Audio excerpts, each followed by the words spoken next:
Transitions. We're always in the middle of one. If you are a parent, you know that we're always in transition. Whether you're becoming parents for the first time, you're growing your family, you're shifting careers, you're moving, you name it. Transitions are a part of our lives. And here's the thing, learning how to navigate transitions as a team is one of the most important skills you can learn to set your marriage up for success. Hi, I'm Sayuri of You and Me Time, your home life strategist and chief moments creator, and I help purpose-driven parents tackle life as a team so they can build a true partnership, create more margin to be more present, and get to enjoy more of life with those who matter most. Hey, so in this video, I'm going to be sharing with you my final 3 strategies on how to navigate life transitions as a team. So this is part 2. If you haven't watched part 1, make sure that you do that first, because what we're going to be learning about in this video is going to be building on what we already covered, and I don't want you to miss it. Alright, strategy number 5, set each person up for success. The best way that I like to put this is everyone in your household, everyone in your family is a part of the same system. You guys are one unit, and you all have a part to play in the transition. It's not enough for you to focus on yourself or your kids and forget about your husband or your partner if you want to make sure that this transition goes as smooth as possible. I know that as moms, we focus a lot of our attention on caring for our kids, but it's just as important for us to focus our attention on everyone in the family. So the way that I like to do this, so it's not super overwhelming on myself, is that I like to sit down and just literally focus my attention on one person at a time. So let's just say that right now, I am going to be planning for my daughter. How can I prepare her for our next transition? Let's just say that we're going to be moving in the next 3 months. What will she need the week of the move so that way she's well? I'm thinking about her morning routine, how she likes to go play with her toys.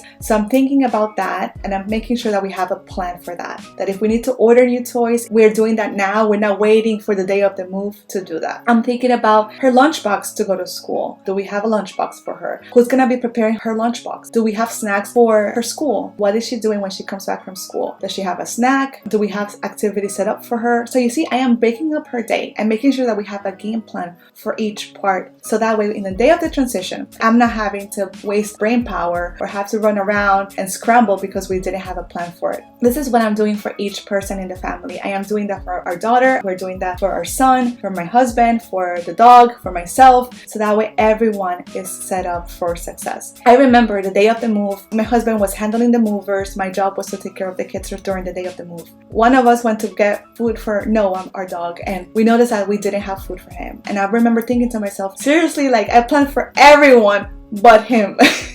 It's crazy. Even the smallest detail can actually throw you off when you're going through a big transition. My dog, he has some food allergies, and it wasn't that simple. We had to find a prescription for him, make sure that we had to go to the specific place that had his food, and it was just something that took about an hour and a half that could have been prevented. So remember how I said to you in the prior video that every transition is a project, right? Every person is a project in a way. And so your job is not just to prepare for the transition, but as you prepare for the transition, you are preparing each person to make sure that each person has what they need and they're set up for success.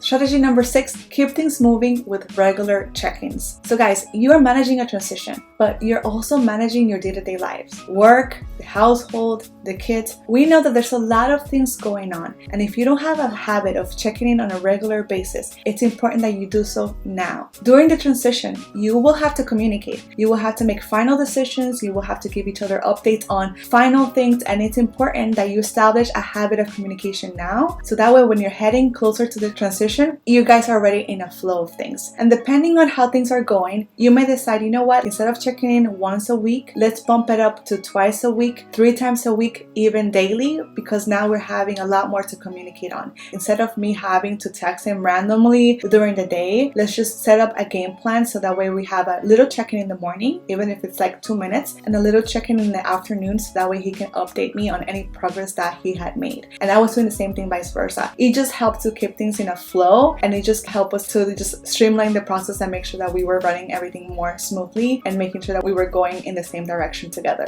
Strategy number 7, care for the relationship. Any big life change is going to add more stress to your relationship, because you and your partner are navigating something new that you haven't navigated before. It's normal. But we're not just gonna take it and just say, you know what, we're just gonna have a 3-month pass of bickering and nagging and just being mean to each other. That's not what we're gonna do. We're gonna set each other up for success. We're gonna care for our relationship from now till then. The way that I like to do this is by looking at 2 areas. So level 1 is basically looking at any area in a relationship that we haven't really resolved, and I'm going to book a counseling session with our coach and make sure that we are addressing it now. The last thing that we want is to wait till the moment of transition to not have to deal with it. So level 1 of care is just getting the help that you need now, making sure that you're giving your relationship a clean slate. Level 2 is when you're focusing on filling up your love tank. So you know that maybe 3 months down the line, when you are in the transition of moving, you may not be able to go on date nights, or it may be a little while before you are going on your romantic getaways or go on a vacation. But you don't have to do those grand things for you to fill each other up. There's little things like appreciating each other, writing each other a note, learning each other's love language, and learning how to communicate those love languages in the season of life that you're in, and how you can make it sustainable. I know my husband, he is more of like the fun, he loves to laugh, and I love that about him, because even for me, I tend to be more uptight, and I just love how he balanced me out and he would like lighten up the mood. At the same time, I know that he needs me to make sure that we have a plan for things, that we're keeping things moving. I just find that figuring out how we can fill each other up during the times of transition ahead of time, when we may be sleep deprived. When we're sleep deprived, I don't need to go on a date night, but I may need for him to stay with one of our kids so that way I can get some rest. That's love for me. That's how he can speak my love language in that season of life. How can we love each other from now that we're not in the transition? Then we're thinking, how will we love each other during the transition so that we're still loving each other during that moment? Because here's the thing, even though if you say to yourself, you know what, I'm not gonna have the bandwidth to think about my partner during a moment of transition, the reality is that your relationship can actually be a call for support and safety and just comfort during that moment. And so you do need your partner, but it's crazy for us to expect all these things out of our relationship and out of our partner if we're not taking the time to nurture, to care for the relationship from now. Alright, there you have it, my final 3 strategies that are going to help you navigate life transitions as a team. So as you know, this is part 2 in this topic. So if you haven't watched part 1, make sure that you do that so you don't miss it. Okay, so in this video, we cover strategies 5 through 7. Let's recap real quick what we just learned. Strategy number 5, set each person up for success. Strategy number 6, keep things moving with regular check-ins. And strategy number 7, care for the relationship. Which of the strategies gave you the biggest aha moment, or are you most excited to try as you prepare for your next transition? Comment below and let me know. Do you need more support as you and your partner navigate a life transition? Click below to explore how me and you can work together in setting your relationship up for success and creating a true partnership. Alright, there you have it, my final 3 strategies that are going to help you set your marriage up for success and navigate life transitions as a team. If you haven't watched part 1, make sure that you do that, and more importantly, let's start taking action. Thank you so much for watching. Don't forget to hit the like button and subscribe, and I'll see you in my next video. Oh wait, you're ready for more? Go ahead and watch my next video.